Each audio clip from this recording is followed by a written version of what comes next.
अस्सलामुअलैकुम क्लास। आज हमने डिस्कस करना है बायोलॉजिकल रोल ऑफ डीएनए के डीएनए का हमारे जिस्म के अंदर क्या किरदार है। ठीक है, बायोलॉजी की जब भी बात है तो वो लिविंग ऑर्गेनिज्म से रिलेटेड होगी। DNA is the ultimate carrier of heredity in all eukaryotes and even most prokaryotes. कि उन्होंने कहा कि डीएनए जो है वो क्या है, हेरिडिटी कहते हैं विरासत को, कि विरासत की मुंतकली में अपना अहम किरदार अदा करता है डीएनए।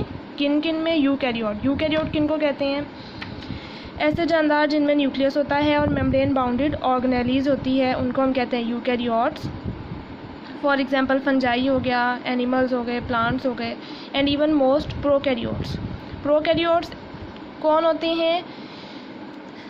ऐसे ऑर्गेनिज्म जिनमें कोई न्यूक्लियस, मेम्ब्रेन बाउंडेड न्यूक्लियस और ऑर्गेनेलीज नहीं होती। मतलब न्यूक्लियस की जगह पे हमने जैसे बैक्टीरिया में बताया था कि बैक्टीरिया में न्यूक्लियस नहीं होता बल्कि क्रोमोसोम एक एरिया में होते हैं, उस एरिया को हम न्यूक्लियाइड कह देते हैं, तो वो क्या है? एक प्रोकैरियोट है। तो ऐसे जानदार जिनमें कोई मेम्ब्रेन बाउंडेड न्यूक्लियस नहीं होता उनको प्रोकैरियोट्स कहते हैं। Except certain viruses and phages, कि उन्होंने कहा ये जो डीएनए है ये विरासत की मुंतकली करता है यूकैरियोट्स में और इवन कुछ प्रोकैरियोट्स में भी। एक्सेप्ट का मतलब होता है निकालना, एक्सेप्शन, किसी चीज़ को निकाल के। वो कौन सी एक्सेप्शन है? किन में डीएनए जो है वो कैरियर ऑफ हेरिडिटी नहीं होता? वो है वायरसेस एंड फेजेस। फेजेस होते हैं जैसे कि बैक्टीरियोफेज, अगर इसका हम लफ्ज़ी मतलब देखें तो बैक्टीरिया ईटर। बैक्टीरियोफेजेस को अगर हम कहें तो वो बैक्टीरिया ईटर उसका लफ्ज़ी मतलब हो जाएगा। ये भी क्या होते हैं? ये वो वायरसेस होते हैं जो कि बैक्टीरिया के अंदर अपनी रेप्लिकेशन करते हैं और ये क्या करते हैं? अपने होस्ट सेल को डिस्ट्रॉय कर देते हैं, तो इसलिए हम इसको बैक्टीरिया ईटर भी कहते हैं।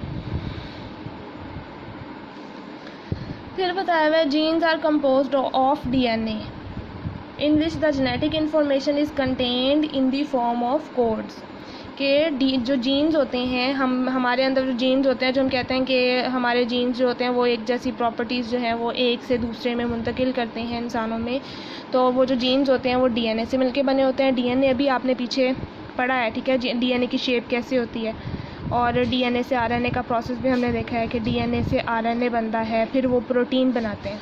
तो ये जो बात की हुई है, in which the genetic information is contained in the form of code, कि डीएनए जो जीन्स होते हैं वो डीएनए से मिलके बने होते हैं और डीएनए के अंदर क्या होता है? इंफॉर्मेशन होती है हमारी जेनेटिक इन्फॉर्मेशन, कि हम कौन सी जो खसूसियात हैं वो एक नस्ल से दूसरी नस्ल में मुंतकिल होनी है इन दी फॉर्म ऑफ कोड्स। फिर है कोड्स क्या होता है, इसकी डेफिनेशन देख लेते हैं। जेनेटिक कोड, ठीक है, जेनेटिक कोड क्या होता है? The sequence of nucleotides in DNA and RNA that determines the amino acid sequence of proteins.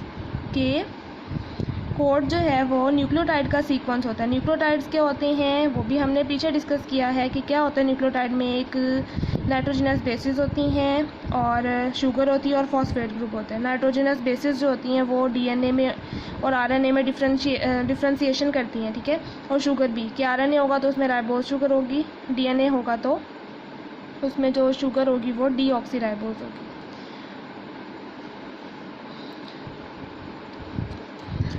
तो न्यूक्लियोटाइड्स में सीक्वेंस, जो कोड की बात की हुई है, जो कोड होता है ना वो बेसिकली होता है 3 न्यूक्लियोटाइड्स का सीक्वेंस, जो कि हम बताते हैं एक प्रोसेस के डीएनए से आरएनए बनता है। इस प्रोसेस को ट्रांसक्रिप्शन कहते हैं।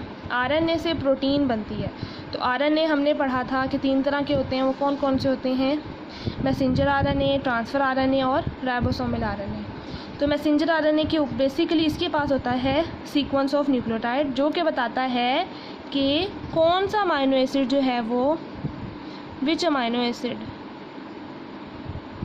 कौन सा अमाइनो एसिड जो है वो यहाँ पर लगेगा किसी भी चेन, उसके साथ ग्रोइंग चेन के साथ, और वो कौन सी प्रोटीन बनाएगा। प्रोटीन हमने बताया था पॉलीमर ऑफ अमाइनो एसिड, के काफ़ी सारे अमाइनो एसिड मिलेंगे तो प्रोटीन बनाएंगे, और अमाइनो एसिड डिफरेंट टाइप्स के होते हैं। तो ये जो कोड होता है इसको हम कहते हैं, जो 3 न्यूक्लियोटाइड का सीक्वेंस होता है, ये आगे बताता है कि इसके साथ इस चेन में कौन सा अमाइनो एसिड आके अटैच होना है और फिर वो प्रोटीन बनेगी। फिर है DNA has 2 important properties. DNA की 2 खसूसियात कौन सी हैं?